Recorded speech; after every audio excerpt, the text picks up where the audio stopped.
Olha só, meus irmãos, que lugar maravilhoso. E eu tenho um testemunho para contar para vocês. Eu estava gravando hoje mais cedo um relato de como é o meu dia a dia aqui na América.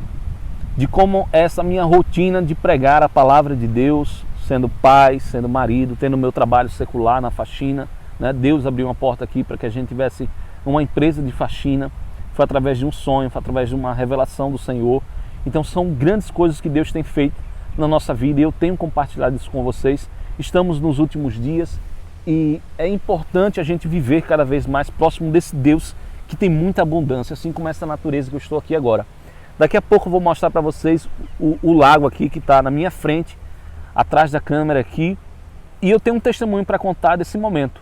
Quando eu cheguei aqui nesse parque para gravar, o vento estava tão forte que carregou as folhas todinha. E eu botava a câmera caía. Pá, aqui tem, daqui a pouco eu vou mostrar para o testemunho ser completo. Eu tenho aqui um pedestal com uma lâmpada. E o pedestal caía, que abria a parte da lâmpada e ficava aberto. Eu ia lá e encaixava de novo. E aconteceu isso por umas 3, 4 vezes. E eu troquei de lugar por diversas vezes para gravar esse vídeo. Até que eu sentei aqui e continuou se repetindo vários problemas quando eu começava a gravar. Aleluia. E aí eu olhei para os céus e disse: Pai, segura esses ventos, Senhor, Aleluia. por 7 minutinhos, Pai, para que eu possa gravar esse conteúdo aqui sobre a profecia. Você já deve ter visto aí no título, a profecia contra o Egito, contra Faraó. Cessa um pouquinho esse vento, Pai, me dá 6 minutos, Pai, aí para gravar, 7 minutos, Pai, para gravar essa profecia de Ezequiel, do profeta, Pai. 7 minutinhos, Pai, eu preciso sem esse vento forte. Ó Deus, hosana nas alturas, cessa, carrega esses ventos em outra direção, Pai. O Senhor tem segurado os ventos, ó. Tá ventando, é outono, as folhas estão caindo, mas de fato os ventos já não estão mais derrubando a câmera.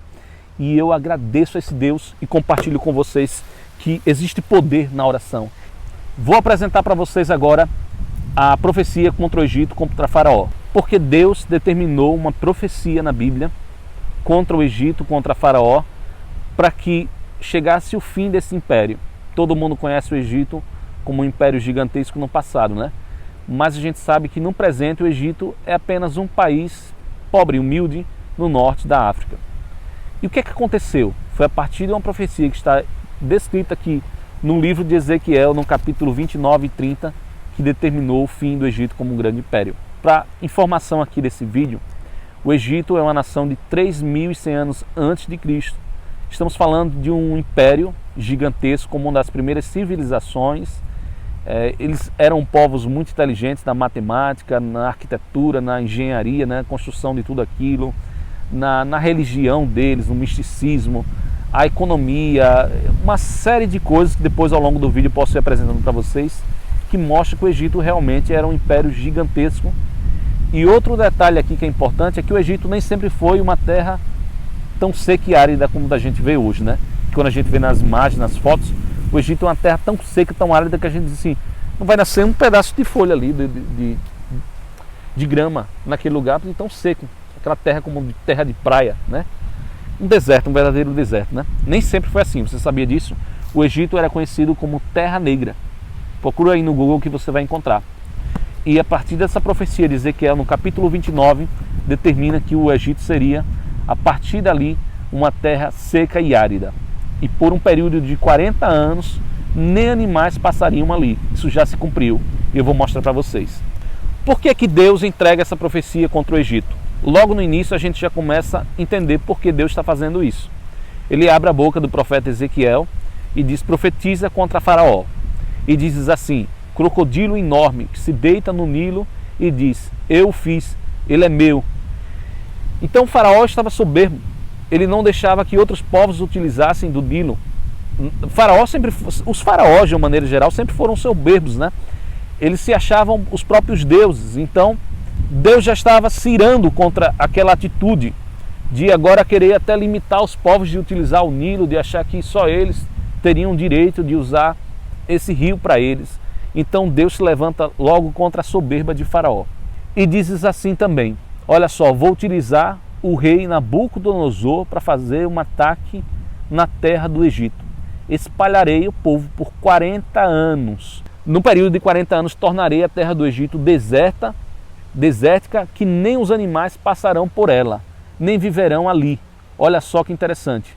E ao passar dos 40 anos, farei com que o povo retornarei a sorte deles, e eles voltarão para a terra de seus pais, a sua terra de origem, a terra de Patros. E ali viverão, mas serão um reino humilde. Olha que impactante essa mensagem. É apaixonante, o meu coração aqui vibra de poder dizer essas palavras. Meu Deus do céu, Pai, porque a gente vê hoje que o Egito é uma terra realmente humilde. No norte da África, o Egito já não é mais aquela nação gigantesca. Eles eram os pais da matemática. O Egito era terra conhecida como a terra negra, próximo do Nilo, tudo que se plantava dava. Meus irmãos, estamos falando de uma profecia que mudou a trajetória de um grande império de 3.100 anos antes de Cristo. Uma nação que subjugava tantos outros povos, inclusive 40 anos os hebreus passaram no deserto peregrinando por conta que eles estavam sendo subjugados pelos egípcios, a trabalho forçado ali, que eu não posso falar a palavra correta aqui, que se traduzia no português corretamente, né, que é a palavra escra, aí eu não posso concluir por causa da plataforma. Eles ficaram ali por 40 anos no deserto. E Deus fez também que os egípcios passassem pela mesma punição de passar por 40 anos. Mas existem 3 pontos fundamentais para a gente entender por que Deus também fez isso com o Egito. Primeiro, porque Faraó estava soberbo. Já está entregue logo no início. Você vai ler Ezequiel capítulo 29. Segundo, é que os judeus, todas as vezes que aconteceu alguma coisa com eles, todas as vezes que o pai deles, que é o nosso Deus, tratava de fazer um concerto, eles fugiam como filhos rebeldes, a casa rebelde de Israel, fugia para o Egito e queria ficar lá, escondido de Deus, como fazia o profeta Jonas, né? Achando que podia se esconder das mãos do nosso mestre. Então Deus diz assim, jamais o Egito será um ponto de refúgio, jamais o Egito terá a confiança da casa de Israel. Nesse período, meus irmãos, o povo hebreu estava se escondendo no Egito por conta do ataque de Nabucodonosor, já na casa de Israel, na região da Judéia, que é Jerusalém, Judá, tudo aquilo ali. Então eles se esconderam lá, achando que estavam se escondendo de Deus, da ira de Deus. Só que o Senhor usou Nabucodonosor, que atacou a Judéia, atacou também lá o Egito e destruiu, destronando o faraó e arrasando o Egito por completo. Então tá aí, toda a profecia entregue para vocês. O terceiro ponto também que a gente vê é quando Deus faz o Egito pagar pelos seus pecados contra os hebreus, né? Contra os israelenses. Ou seja, espalhando eles por 40 anos e também trazendo a punição para que eles sentissem de fato que Deus estava fazendo justiça por conta desse tempo de trabalho forçado que os hebreus passaram lá. Tá bem? Então, está aqui para vocês essa profecia de Ezequiel no capítulo 29 e 30. Meu irmão, se Deus fez cumprir as profecias do passado, também há de fazer as profecias se cumprirem no nosso tempo e no futuro. Jesus está voltando. Você está no canal do Profecias da Bíblia e eu tenho me dedicado a trazer esse conteúdo profético para vocês. Já falamos aqui também de outras profecias de Ezequiel, sobre a restauração de Jerusalém e dos judeus, e também sobre o fim, o castigo também dos judeus lá no ano 70. Então esse canal está recheado de profecias. Se você não está inscrito, se inscreva, não perca seu tempo. Agora eu vou trazer em outro conteúdo aqui, vou distribuir com vocês esse parque, eu já mostrei algumas imagens aí, eu vou colocar na edição, mas eu também vou fazer um conteúdo mostrando um pouquinho aqui da minha rotina, de como é o meu dia a dia. Então vá nesse outro vídeo que eu vou colocar aí no nosso perfil, no nosso canal, para você entender mais um pouquinho de quem está trazendo a mensagem para vocês, de quem é o Ítalo e um pouquinho da minha história, tá bem? Um forte abraço para vocês e fica aqui esse testemunho. O Senhor segurou realmente os ventos e vocês vão ver também todas essas folhas aqui no próximo vídeo. Um forte abraço, fica com Deus. Olha só, compartilha esse conteúdo, tá bem? Deus te abençoe.